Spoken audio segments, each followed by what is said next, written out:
Hi everyone, welcome back to my channel, Sharon Cullen Art. I think I'm sideways. Fix that. Hi, today I'm going to be reviewing these new panels that I received from Gotideal, which is a new company. They are on Amazon. Oh, it's not Gotideal. I apologize. It's Gotideal. Gotideal. G-O-T-I-D-E-A-L. Gotideal. Gotideal. I don't know how to say that.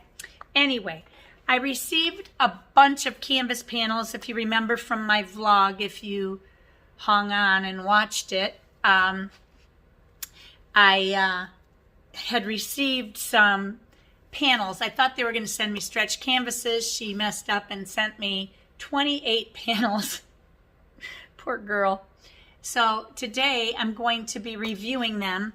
I'm going to do a small painting, a 9x12 painting with gesso on my canvas panel. Now you can do the same thing with watercolor as well. I just prefer to do it in gesso this time, so that's why I'm going to do it. But you have to prep your panels a certain way in order to do watercolor. With gouache, all you have to do is gesso them. Now, most panels, they come pre-gessoed, and these actually feel kind of gessoed. These are 100% canvas panels. They seem to be well made. The edges, well, this little edge is frayed, which is not a good thing, but every other panel comes wrapped in plastic so that they're not rubbing against each other. And it looks like that's the only panel that has that fray on it. So I may scratch that one and not use it because I don't want something to fray and peel. Yes, out of all of them, that was the only one. I'm just going to choose a different one to work with. Nice thing that they have on the back is that they give you your information for the artist, the title, the artist, the medium, signature, and date on the back of the panel, which is kind of nice, especially when you're selling paintings. These kind of paintings do need to be framed. You can't really just hang them on a wall without framing them, but you do not need to frame behind glass. And I'm going to do that with my Dorland's wax medium at the end, put that on there, and it's going to seal the painting completely so that I won't have any issue with that, and then they can be dusted or whatever. So I'm going to go ahead and prep my panel. Even though they do come gessoed, I always recommend gessoing them again. Now, if you're doing watercolor, you want to go over them with watercolor ground, which is a cotton adhering material that will allow your watercolor to stick more easily. It won't stick to gesso, it'll just slide around. But if you put watercolor ground on there, then it will stick because it has paper particles in it that help allow it to stick. It still won't flow like it would on watercolor paper. But today I will do the gesso, and if you're not familiar with what gesso is because you've never been an acrylic or oil painter, I will show you what gesso is. I used to do a lot of acrylic and oil painting, so I bought it by the gallon, and I still have a ton of it left. I think it's still filled to about here. So I'm going to go ahead and paint some gesso out onto my panel, and then I have to let it air dry before I can paint on it with the gouache. So let me go ahead and paint that on there. Now, do not use your watercolor brushes to put acrylic paint on your painting. This is going to be really thick, and it wasn't as thick as I was expecting. I'm putting this down so that I don't get it all over my tabletop.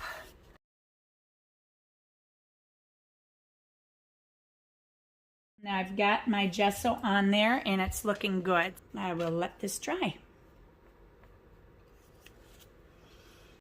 Okay, so I've picked a photo of mine. There are these two barns that I drive by all the time, and I always say I'm going to paint them. But I did not want to draw directly on my canvas. It can be difficult to erase from. I drew on my vellum paper and then transferred it. The other reason I do that, even if it isn't hard to erase from, is because I can make sure that I get my stuff on there straight when I'm doing this, rather than ruining a canvas that's gonna, you know, need to be painted over with something more, even more opaque.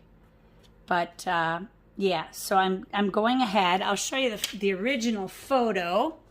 Okay, this is the original photo. And there's a house over here, and these barns are very far apart. Now, when I drew them, they're almost the same size in scale, but I think it'll work out because this one is slightly more distant than this one is, so it keeps them about the same size. This one, even though it may be up higher slightly, I'm going to have to lower it, but it's up higher slightly in the photo, looking pushed back. It's being pushed back this way, not this way. It's actually in front of this. From my vantage point, it's diagonal but in front. I don't know if that makes any sense. So for scale, oh my God, I'm burning up. I gotta turn my heater off. For scale, I'm gonna have to readjust this. I'm gonna move this one down. See, now this gives me the opportunity to do all of that. And I'm gonna keep it over here more. Maybe I'll bring it in more like this. I just want it. Maybe it needs to be lower. It actually is lower. Let me see. If I look at this and take a straight edge and line it up with this green barn, they are almost exactly level in the photo, if not exact. They are pretty much side by side. So that's what I'm going to do in my painting. But you see, I can make adjustments this way. And you know what, I'm going to do it with my straight edge here too. And I'm going to put it right up here, bring it up, and then that's going to have to go right here. There. So now they're side by side. And I'm going to make this a winter scene. This is more of a winter scene without snow. I took it, oh, I don't know, about a month ago. And I may make it a night scene like my other barn that I did in my previous one. I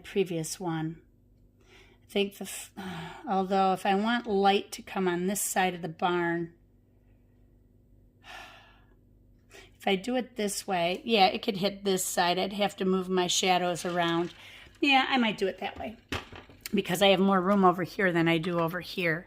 And if I want it in front of me, then you're not going to see it at all. That make any sense? Probably not. Oh, well. Okay, I'm going to take this. I really don't like graphite screwing with my paint, but I've never tried using these Color Ace pencils to transfer a photo with. Maybe I should have used the graphite paper because it's dark, but it doesn't erase well. So hopefully it wouldn't move well. Okay.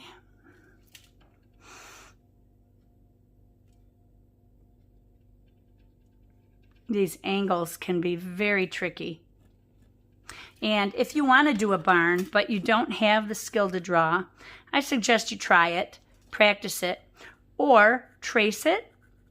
And once you trace it, then practice drawing it, because you'll get that mind, what am I trying to say? That hand-brain coordination thing will kick in as you are doing that, and it gradually helps your perspective. I'm out of practice on my drawing, so I have to erase over and over again. I haven't been doing enough sketching, but now that the new year is here, I am on a roll. As long as I can stay healthy, all will be well. I missed a building in here too. Whoops. You don't need to see all of that. Okay, right here. Oh, it actually is not a building. It's just a square on this. It goes straight down, and then the square goes right here, which is almost, it's going to be hard to fit all that in.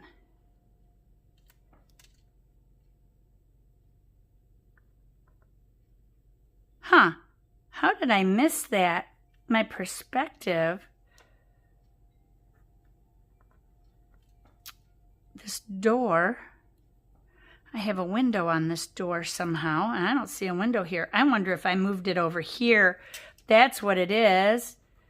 This is where the slant thing comes in, and this is white, and this is the wall here. This is my door right here with the window. And this goes to this. And that goes here. That is erased. And then I have another one here. Got this here. I'm going to have to do all that with paint later. That's confusing, and I may forget it again. So now I'm going to go ahead and put this one in, and I've already put graphite on the back. So I'm just going to go ahead and draw my lines. And I have never once seen anybody outside of this home in all the years I've been driving by there. And I've never seen it. Never seen anyone in these barns. It's funny. Whoops. This goes like this too, I think. Yeah. I gotta get the picture here. Another line that I missed. Yeah, it goes right to here.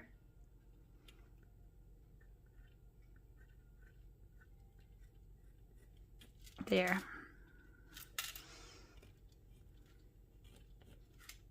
It's off a little bit.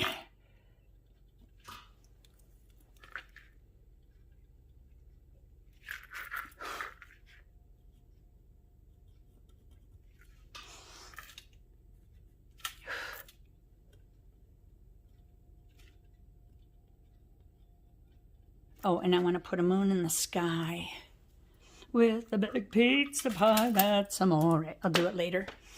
Okay. I need a bigger brush to make my sky with. Oh, but before I do that, I need to also get in my tree lines. There are multiple tree lines here.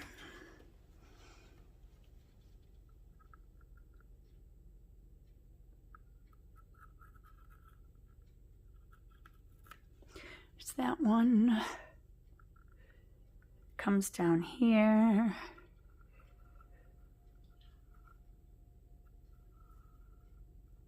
And then this one has trees.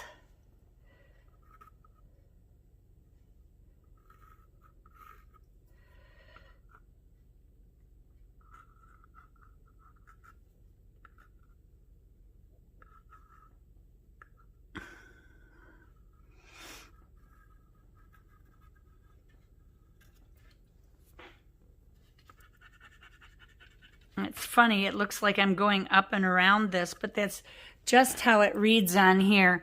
You can see the branches behind here, so I'm going to leave them in. And then there is a fence that goes along here that I need to remember.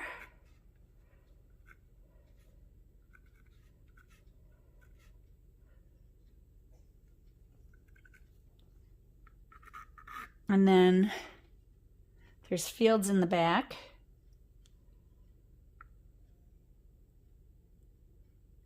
But that doesn't matter. It can all blend together. And then there's another little house up here too that I don't have in here. I should draw that one in.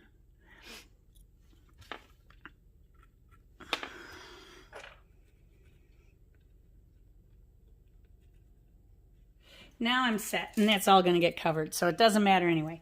But I got to mix up my sky color, and I'm using indigo to start.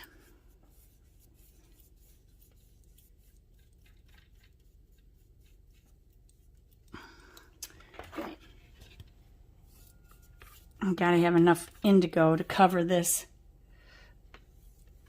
canvas because I don't know if I have any more. I can mix it, I guess, with blue and black. That's all it is. But I love this mixture. I'm trying to empty out this old container of gouache. It's very old, and I've reconstituted it. I had to clean mold out of some. I killed it off with alcohol. And if you use one of those airtight palettes, you've got to go in and you've got to give it a spritz of water every now and then. Even with those Hemi gouache palettes, these things that everybody's buying, these jelly gouache sets, I spritz mine like once a week. I just spritz a little bit of water on top so that the top layer doesn't dry. I don't even mix it in. I just leave it on top. You don't want to leave a puddle because you're going to get mold. I'm going to go over my tree line here so that I don't have to worry about white sneaking through here. Oh, there's a hair in there. Oh, come on, Sharon. Get it, get it, get it.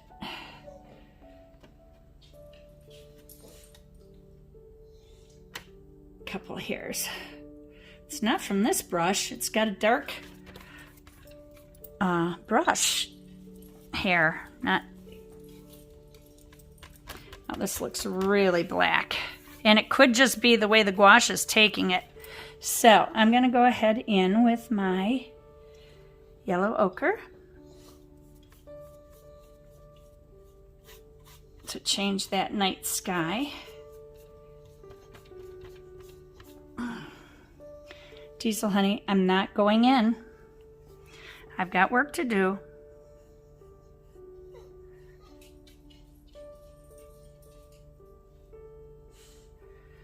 My sky looks green now. But that's okay because I'm going to go over it. Shoot, I just lost my edge there. Darn it, darn it, darn it. I don't want to lose that edge because that's where I screw up. If I'm going to screw up on my angles, that's what happens. I do it then. There, I see it now, right there. Darn it, I did it again.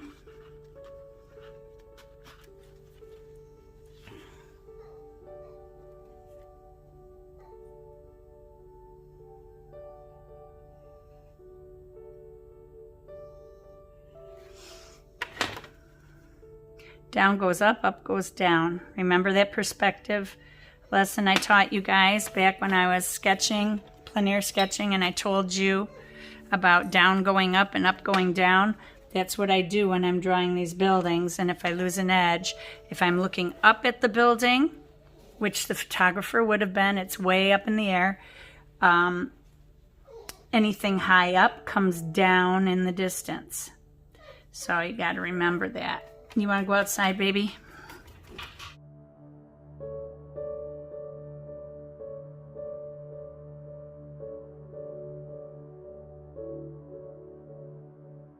Really should have raised this up so that I could see, but I could have raised my table. It's hard to see all the grain in this canvas. I'm seeing a little bit of white.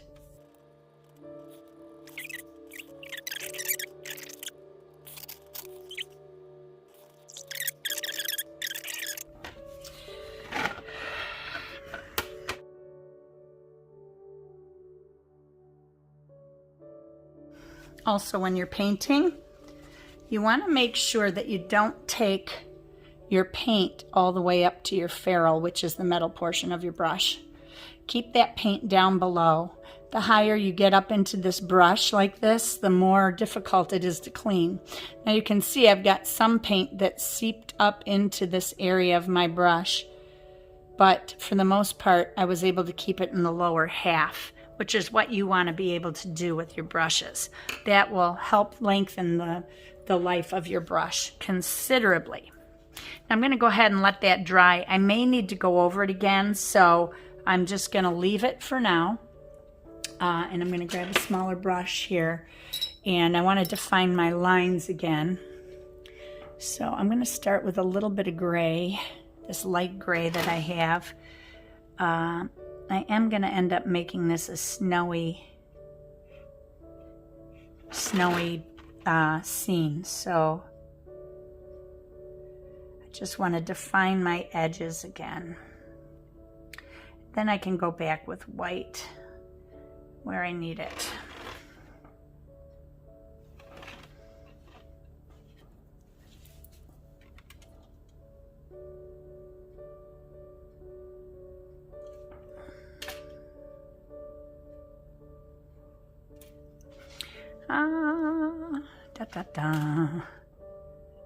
That was supposed to be more like that and more like that.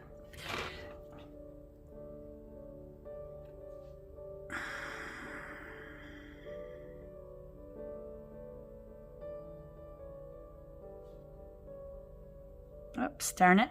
Lost my edge there too. So I'm going to have to go in with this.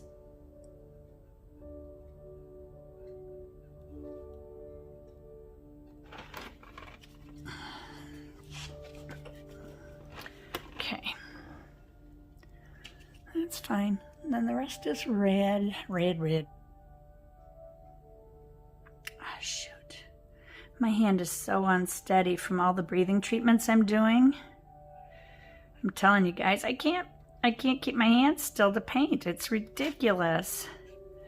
I'm going nuts with all the mistakes that I'm making. Normally, this gouache would have been dry by now too, and it's not. Now, part of the key to getting these angles to look not flat, but give them more of a 3D effect, is by shadowing. Now, this was a sunny day, and there's a lot of brightness on this side of the barn, on the front of this building, and these are all in darkness.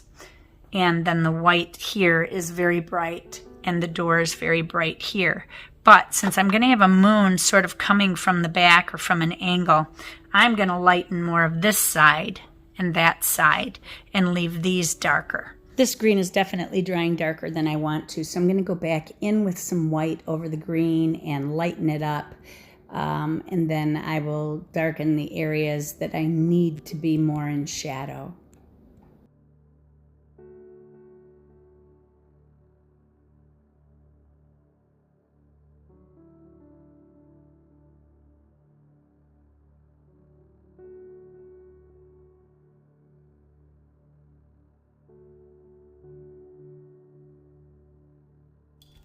I'm looking at this picture and I'm tempted to put the gray over here, but I need the gray over here. So I've got to do the opposite lighting than I would have if I had done this in sun. So I've got this light gray. I'm going to try it all by itself and see how it does over here. If it's too brownish gray, then I may not do it. It is looking a little taupey gray compared to that blue gray. And this is supposed to be white.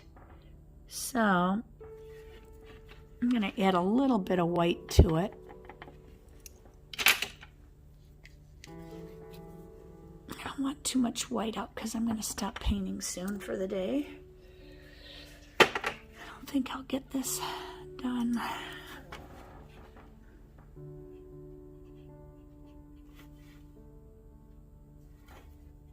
Sorry, I bumped my camera with my head. It's right in front of my mouth. I'm probably super loud right now, too. I'm trying to talk very quietly.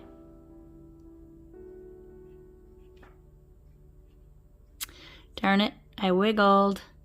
I wiggled. So I went off the edge there. I just grabbed some blue off of the edge of my palette and put it back. There's going to be a tree there anyway, so I'm not too super worried.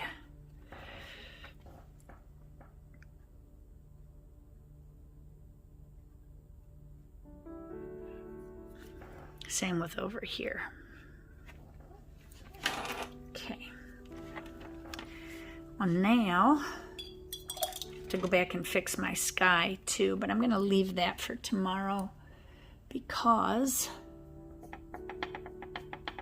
I don't feel like dealing with it right now and I don't want to screw it up. Now I used some red that was in that palette, but it's too thin down now. You can see it's just turning my canvas pink, soaking right into the gesso.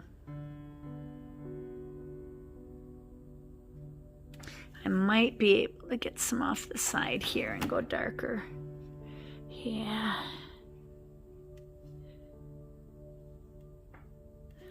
There's going to be a lot of color in this painting for a night painting. It's kind of nice to have all this color still in it.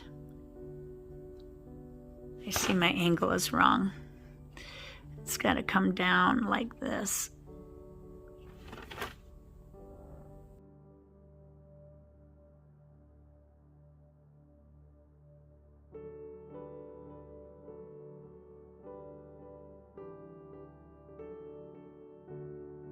That'll stay darker. And I want to do a little bit of dry brushing while I have this red remaining in here. I'm going to lighten it up. I just added a little of my light gray to this to kind of pink it up a little bit. And now I'm going to dry my brush off on my paper because it's way too moist. And I'm just going to kind of start pulling down.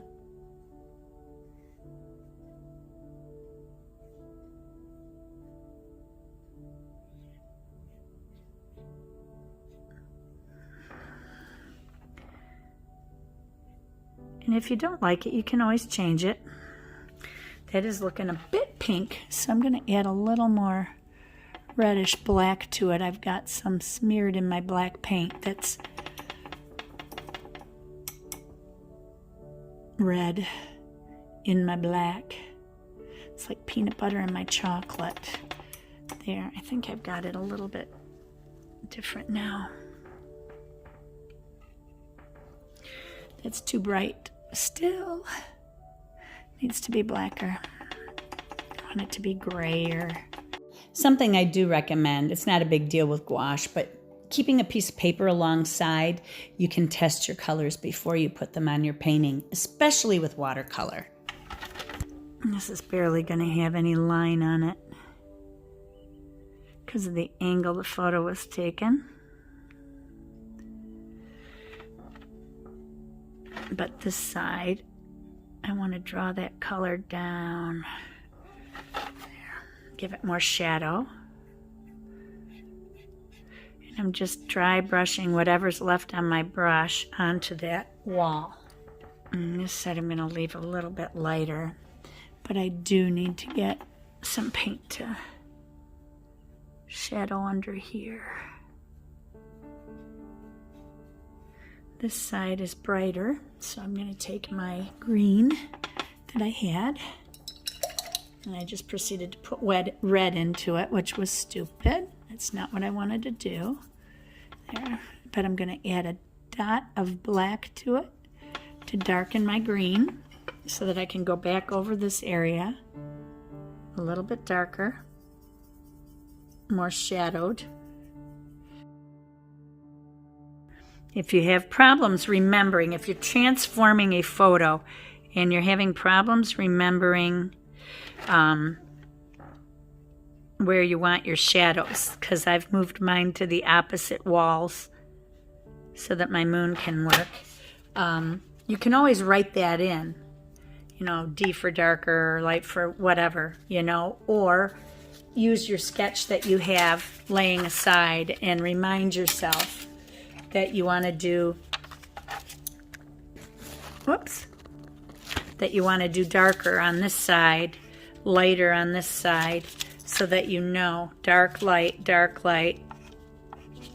and that way you can remind yourself what you want on your paper or on your canvas. Okay, next day.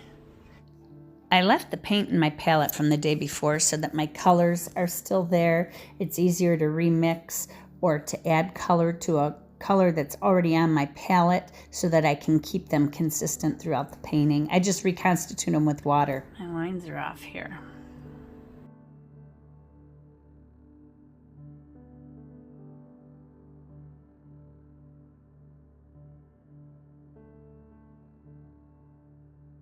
And then this one will be darker, but that needs to be lighter.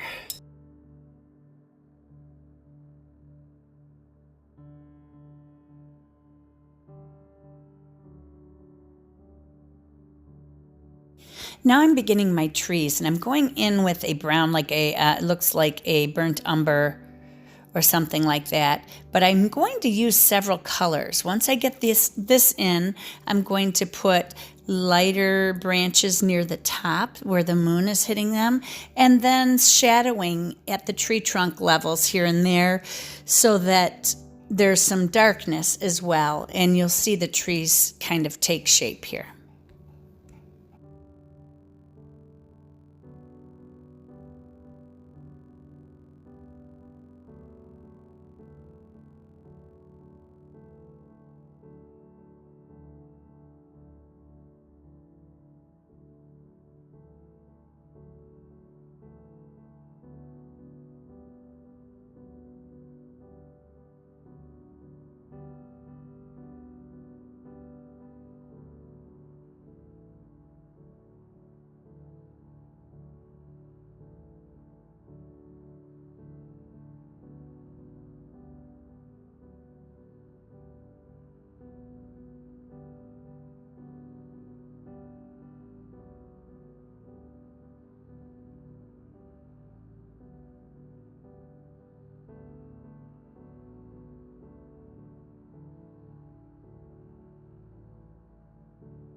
And now I'm going to go ahead and fix that sky. I wish I would have done it before the trees, but I had forgotten about it. But I'll go ahead and fix that up so then I can start the moon.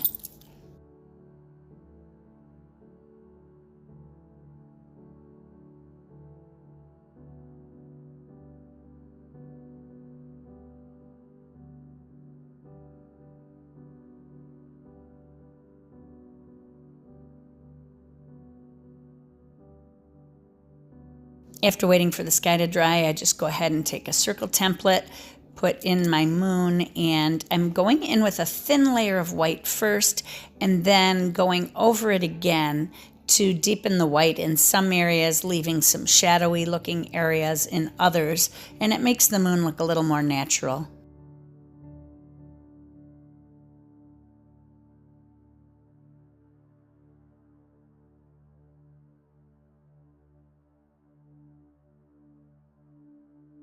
Now here I'm just cleaning up some of the lines where the trees are and working on my shadow and light on that building there.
All in all, I really like these canvases. They're really no different than any other canvas panels that I have used. So if you're interested in those, I will link them in the description box below so that you can find them over on Amazon.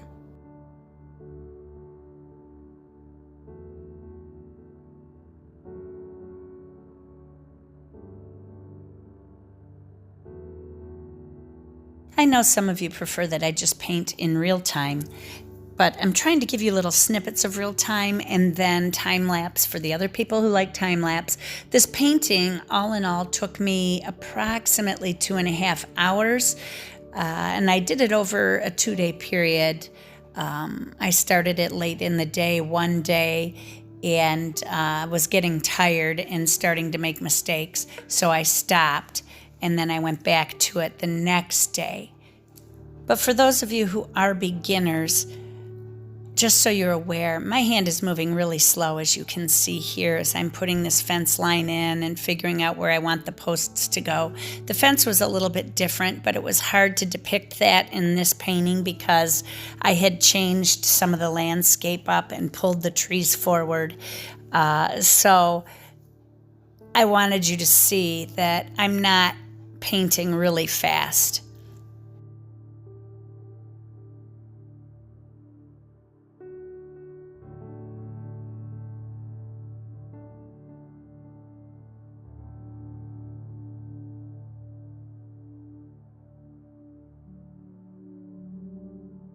Also, the tree line. If you notice where the tree trunks are, I did not make that line of trees real smooth along the bottom of the snow line there. I kept them jagged because that's the way trees look. So when you're painting trees like that in the distance, just remember, don't make it all smooth on the bottom because it won't look realistic.